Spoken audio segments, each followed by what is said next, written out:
Committee amendment be agreed to. All those in favor say aye. Aye. Aye. Those opposed, the committee amendments are agreed to. Delegate Tyler. Thank you, Madam Speaker.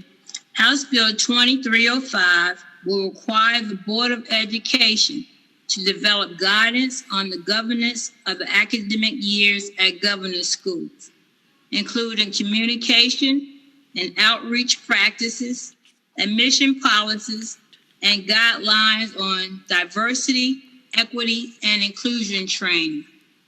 Such guidance shall focus on the importance of increasing access to government school for historically underserved and underrepresented students, and shall include some best practices, such as conducting information sessions about the school and the availability of gifted, advanced, and specialty education opportunities. This bill will also strengthen the student pipeline from the feeder middle school to the government school by attracting a diverse range of prospective students. The Board of Education will work with relevant stakeholders that would include local regional school boards, regional government school boards, and other groups as they develop this guidance. I hope it's the pleasure of the House to engross this bill and pass it on to its third reading. The delegate from Virginia Beach, Delegate Davis. Thank you, Madam Speaker. Speaking to the bill. Delegate Davis, you have the floor. Thank you, Madam Speaker. My passion on this issue, I'm sure many in the Education Committee already know, and I'll follow the restrained example of the minority leader here. But during committee, many members expressed their desire to make sure the admissions bar is not adjusted for our governor school. And I believe the patron and so many others have great intentions on making sure that we increase diversity of those governor schools. But unfortunately, I believe this is exactly what that legislation would allow and almost dictate with such guidance issued by the Board of Education to lower such a bar. And the concern I have for such an action is that it would only serve to mask many of the symptoms that have created this disparity in our governor schools to begin with. There are some actions that can and should be made, and the Board of Education can express their thoughts, and governor schools can implement them without this bill. And it's my hope and my belief that we should focus and have our time better spent focusing and examining policies, including the further growth of school choice to raise up communities that are mentioned and included in this legislation and address many of their unique challenges as opposed to creating a pathway towards lowering the admissions bar. Thank you, Madam Speaker. Thank you, Delegate Davis. The delegate from Enrico, Delegate Van Valkenburg. Madam Speaker, speaking to the bill. Delegate Van Valkenburg, you have the floor. Thank you, Madam Speaker. I will likewise beg the forgiveness of the Education Committee because this is the third time I've now talked after Delegate Davis to explain why he has misread the bill and doesn't understand what it does. There's two issues here in the governor's schools. Issue one is the mission of the school, whether you're which is based on gifted kids and having a selective process for admissions. There are people who like that. There are people who don't like that. That is not an issue in this conversation because that's not what the bill does. The second big issue as it relates to governor schools is the pipeline issue. We want to ensure that every kid in the Commonwealth has an opportunity to show their excellence so that they can get into the governor's schools. Now, where I agree with Delegate Davis is that there is a lot of work we have to do on the front end to make sure that everybody is getting an equal education in this Commonwealth. We disagree on how to solve that problem, but we agree that it's a problem worth solving. Where I disagree with him is that means we shouldn't be trying to get kids from every feeder school and in every community to have access to these governor schools, and we know that they don't. It could be as simple as schools having uneven processes for explaining what a governor's school is. It could be some schools having a better procedure for how to get kids to get into the governor's school. It's a whole series of issues. What this bill does is set up guidance, keyword guidance, not a mandate, to provide to localities to show them best practices for how to get all kids access so that all kids can show their talents and that all kids have an opportunity to excel in a school that is based on excelling. And so I would hope you would all vote for this bill, because I hope you would all agree that we should want every child to have a chance to show their talents and gain access to a governor's school. Thank you, Madam Speaker. Thank you, Delegate Van Valkenburg. The delegate from Alexandria, Delegate Herring. Thank you, Madam Speaker. Speaking to the bill. Delegate Herring, you have the floor. Thank you, Madam Speaker. I don't sit on the Education Committee, but just looking at this bill and looking at all the amendments, and I heard the delegate say lower the admissions bar. And I couldn't believe what I was hearing.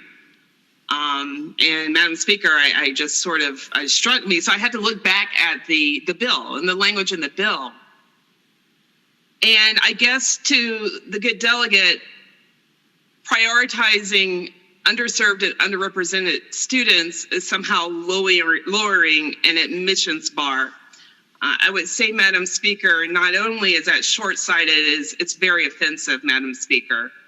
This bill is trying to provide as much access as possible, and like the delegate from Richmond said, this is a very good bill, and I hope that members support the bill. Thank you. Thank you, Delegate Herring. The delegate from Prince William, Delegate Guzman.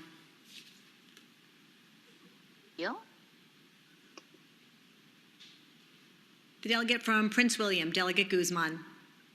Thank you, Madam Speaker. For the members of this body who don't know my whole story, I just wanted to let them know that I came to this country as a young single mother with $300 in my pocket, because I knew that my only chance of getting a college education and the only chance of my daughter getting a college education was to leave my native Peru. I worked 3 minimum wage jobs with no benefits to afford a one-bedroom apartment. And I did not even realize that as an immigrant with an accent could get a better paying job until one day, a man named Steve came into the CVS store where I was working in the night shift and told me that because I spoke 2 languages, I could get a better job. I told Steve that I did not have a computer or a printer to make a resume. And he told me that if I wrote my resume on a piece of paper, he would type it and print it for me. So I did. And he came back the next night with my printed resume. And it's because of his effort, his outreach, his willingness to type up and print out my resume that I got 3 interviews and a better job. And with more time and a little more money, I was able to work my way through Northern Virginia Community College and eventually earn 2 master's degrees and build a career as a social worker and a public administrator that I am today.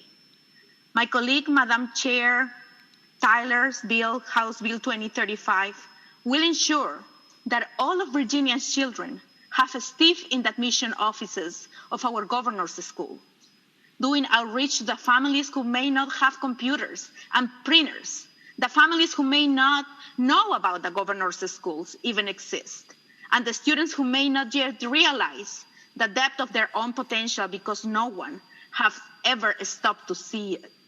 I was disappointed to hear of one of my colleagues in that committee, Brosset, not say it once, twice, but 3 times, that this bill would somehow, and I quote, lower the bar of admissions for our great governor's schools. That phrase is an offensive dog whistle that completely ignores the barriers to entry that currently exist for Black and Latinx students, who make up only 7% and 1% of the student body of Maggie Walker, respectively. We have some parents who can invest thousands of dollars for their children to prepare for the admission test to these schools, while other parents are so busy working 3 jobs with no benefits that may not even know a school like Maggie Walker exists. Many of these parents look like me. Many are essential workers who have kept this country running during the pandemic by preparing our food and sanitizing our buildings and caring for our children. And I believe that their children should have a shot as anyone's children of gaining admission to our governor's schools. Madam Speaker, if we're going to create a Virginia where we embrace diversity in all its beauty, then we need to make sure that Virginians of all races can access opportunities in education and employment. As a mom to 4 brown children, I am proud to have been part of a very thoughtful work group that put a lot of time into this legislation, and I would encourage the body to engross this bill and pass it to its third read. Thank you, Madam Speaker. Thank you, Delegate Guzman. The delegate from Richmond City, Delegate McQuinn. Thank you, Madam Speaker. Madam Speaker, I rise for a motion. Delegate McQuinn. I ask that we move the pending question. All those in favor of Delegate McQuinn's motion, move the pending question, shall say aye. Aye. Those opposed? Aye. The question is called. Shall the bill be engrossed and passed on to its third reading? Aye. Aye. All those opposed? Aye. The bill is engrossed and passed on to its third reading. Madam Speaker, point of information. Excuse me, Delegate Davis? A point of information. Yes, Delegate Davis. Madam Speaker, I just have a question, or maybe it's more of a question, but what would be the proper way to rise to ask a delegate if they will yield for a question? Is that just to start speaking, or is that to use the send request button? I tried the send request button, and I guess it wasn't noticed. What would be the proper way to do that? That's the proper way, and I will recognize you, and I had already recognized you. To ask a question? I'm sorry, I didn't realize you had recognized me to ask a question to the I had speaker. recognized you when you pressed your button the first time. I did not recognize you after that. Thank you, Thank you, Madam Delegate Speaker. Davis. The House will be at ease.